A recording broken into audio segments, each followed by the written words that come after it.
Hello, everyone. Welcome to this week's forum video that's on the women of the Revolutionary Era. For my subject, I chose to speak about Mercy Otis Warren, who was a revolutionary voice of the American Revolution. She was one of the first female history writers. So let's go ahead and get started. Mercy Otis Warren gained fame during the American Revolution as a writer, political commentator, and a historian. She used her sharp wit and intellect to produce plays, pamphlets, and poems that supported the patriot cause. Her political works were often critical of British rule, and she was closely connected to influential leaders like John Adams and Thomas Jefferson. And one of her more studied works includes the Observations on the New Constitution, which she submitted anonymously. But it's her work in 1805, The History and Rise and Progress and Termination of the American Revolution, that made her one of the first women to write a comprehensive history of the conflict, cementing her place in history. And one of my favorite quotes from that book is, "The superfluity of wealth and a train of domestic slaves naturally banish a sense of general liberty and nourish the seeds of that kind of independence that usually terminates in aristocracy." She's saying if you get too rich and we depend on slavery, we're probably going to trade our liberty in for aristocracy. And Lester Cohen also comments on that, and he's going to be in my bibliography at the end. And he says the history of the American Revolution in her book reveals the same concerns and the same attempt to fuse ideology and ethics in historical interpretation. It was one of the first. So she's fused ideology and ethics together when she was analyzing the history of the revolution. When we think about, does her story deserve to continue into the next century? It's been widely accepted because she represents an early example of a woman using her voice to influence political change. And she's not the only one. There was others. Abigail Adams was another huge influence on John. But it's Mercy's unique role as a female intellect during the Revolution that has contributed to her enduring legacy.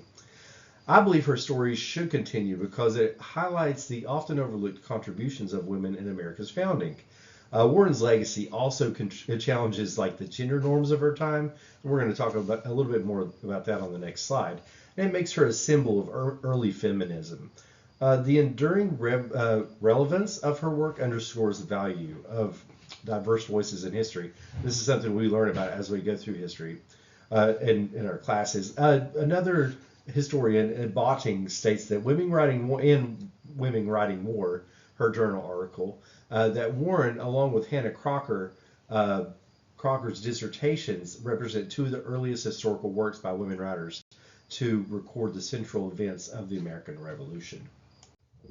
If Mercy Owens had not become the prominent figure that she is, was it possible that another woman may have filled her role, but maybe in a different way? Revolutionary women like Abigail Adams and Phyllis Wheatley were already making contributions, but Warren's specific contribution of literary talent and political activism was mostly unique. While women were more generally excluded from public political life, figures like Warren pushed their boundaries. It's important to consider whether a woman in a different profession, such as a leader in business or education, could have taken a similar representative role for women in revolution. In the last slide, I mentioned Hannah Crocker. Based on my readings from Crocker, I believe she could have hypothetically filled Warren's role in history, but it would have lacked a focus on the Republican values and the Enlightenment principles. Crocker, while similar, was more focused on morality and religious interpretations in her discussions. She was probably a little bit more conservative and less politically charged than Warren was. Why is Mercy important, and why has she not been diminished?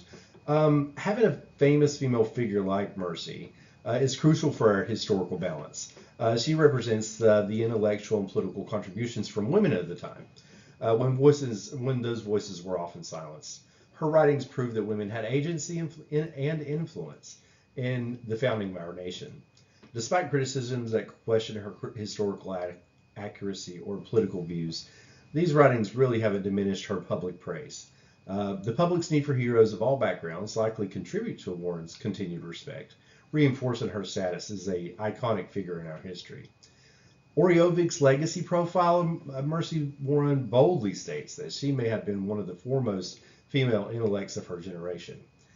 That mostly holds true. I've read some really great stuff from that era, but I think Mercy may be up there. Not